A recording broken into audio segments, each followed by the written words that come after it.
tëngërëm lañ leen di wax saa su nekk rek ñi safoo site internet di Buzz M TV Sénégal bu leen fàtte di abonné di bës cloche de notification yi ngir dara bañ leen a raw ci seeni xibaar. dal leen ak jàmm seen bi di Buzz M TV ci seen acte du jour kookee di Maimouna Ndour Faye démb ci conférence bi mu daan amal di daan ŋàññ gouvernement bu bees bi si luñ daal di ñàkk reconnaître média bii di 7TV comme média bu officiel kookee yëkkati woon na ay kàddu daal di ko jëmale ci xaalisu Prodac si li ni mel kookee di Maimouna Ndour Faye ne ginnaaw ba muy nekk akub journaliste la ko waa Prodac jël daal di koy def seen chargé de com ne dañ koo jëloon ngir mu daal di leen di promouvoiral seen ay activités yi ñu daan amal ci réew mi di Sénégal ne si li ni mel nag waa Prodac fayoon nañ ko lu tolloog 63 millions de francs CFA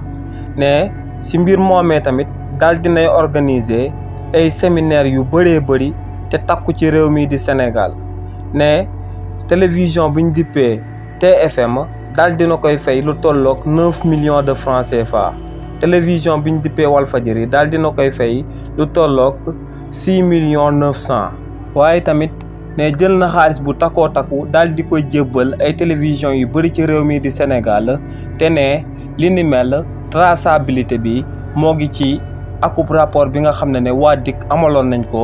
ginnaaw bañ doon amal ay enquête daal di koy jëmale ci bànqaasu état boobee ñu dippee woon Prodac ne si li ni mel sax waa DIC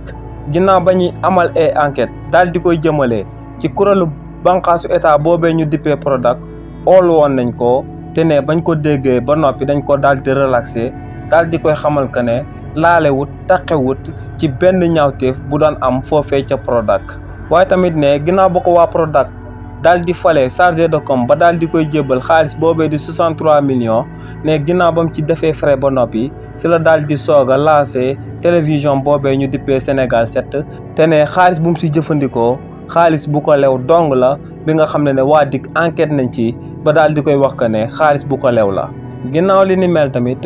kookee di Farba Ngom bokk ci leaderu parti boobee di APR daal dinay jibal ay kàddu daal di koy jëmale ci installation bureau assemblée nationale te ne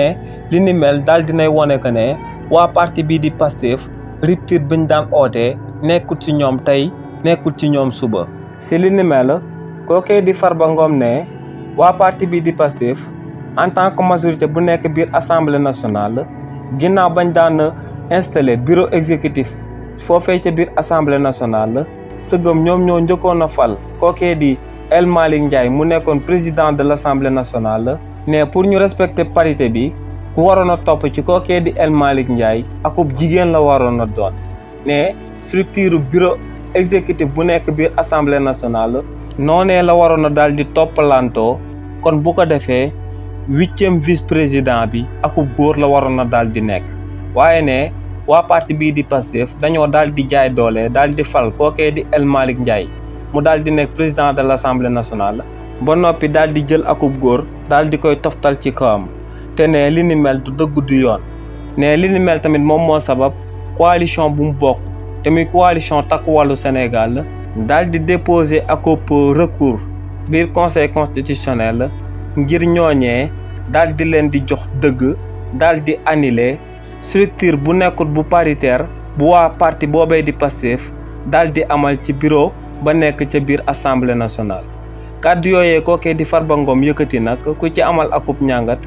di nga gis que ne kàddoom yooyee méngoowul woon ak lu amoon ci 14e législative bi di législation bu ñu génn te ci biir législation boobee waa coalition Benno Bokk Yaakaar ñoom ñoo fa nekkoon majorité te ginnaaw bañ fale woon kookee di Amadou Mame Diop président de l' assemblée nationale akub góor lañ ci daal di toftal mu daal di nekk premier vice président foofee ca biir assemblée nationale ginnaaw li ni mel kii di Marie Lo nekk doomu Ismaïla Lo waaye tamit nekkoon fi jabaru kookee di Aline Sow di ancien ministre de la jeunesse ci régime kookee di président Abdoulaye Wade kookee ginnaaw ba mu fi trompé ay nit daal di leen di teg deal daal di lekk si ñoom lu tolloog 510 millions de francs CFA démb juge ba ko daan àtte daal di nay jël ay daan yu méttee métti daal di koy teg ci ndoddam si li ni mel kookee di Marie Lo démb ginnaaw ba muy jàkkaarloog juge bi ngir ñu daal di koy àtte ci ñaawteef yi mu amaloon ci réew mii di Sénégal kookee di Marie Lo daal dinay reconnaître que ne daal dinay jël lu tolloog 510 millions de francs CFA ci ay nit ci réew mii di Sénégal te ba muy amal li ni mel te leen a naxoon daal di leen di teg diil daal di lekk seen xaalis li ni mel nag daal dinay sabab juge bi daal di jël 22 mois daal di koy teg ci ndoddu kookee di Marie Lo waaye nag kookee di Marie Lo ci fàttali ñoo ngi ko tegoon loxo ci 30 août 2023 ci réew mii di Sénégal li ni mel di tekk rek que ne kookee di Marie Lo 6 mois moom moo ko dese ci kaso bi waaye tamit juge bi yamut foofee rek daal dinay jël amende bu toll ci 90 millions daal di koy teg ci li nga xam ne kookee di Marie Lo escroqué woon na ko tegoon na ko diil ay nit ci réew mii di Sénégal daal di koy wax que ne dina fay lu tolloog 600 millions de francs CFA ñum escroqué woon daal di jël 90 millions yi mu daal di nekk dommages et intérêts yu mu war a jébbal ñi nga xam ne ñoom la luubaloon seen xaalis ci réew mii di Sénégal. ginnaaw li ni mel tamit kookee di Alioune Tine di njiitalu African Zoom Center yëkkati na ay kàddu daal di koy dénk état bu bees bi ginnaaw ba ñooñee jëlee ndogal daal di publier akub liste officielle daal di koy jëmale ci média yu nekk ci réew mii di Sénégal. si li ni mel kookee di Alioune Tine ne état bi di pouvoir exécutif amuñu droit daal di tere benn média ci réew mii di Sénégal ngir mu daal di diffuser ay information ndax ne état bi en tant que pouvoir exécutif amuñu droit jouer rôle boobee ne ci réewu Sénégal daa am akub structure bu spécifique bi nga xam ne loolee moom mooy liggéeyam te ne structure boobee moom mooy CNRA donc ne état bi nga xam ne moom mooy pouvoir exécutif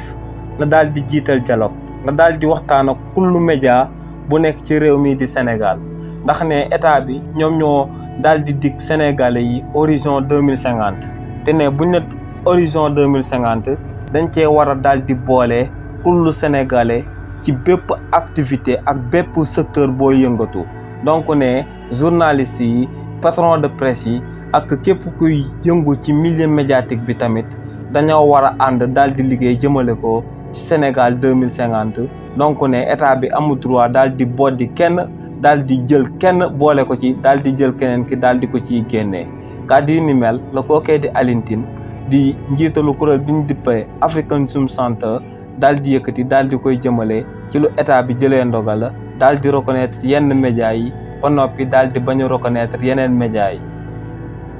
lii lañ leen andiloon comme actualité ñoo ngi leen di jox dig daje ci yeneen i mbir incha allah.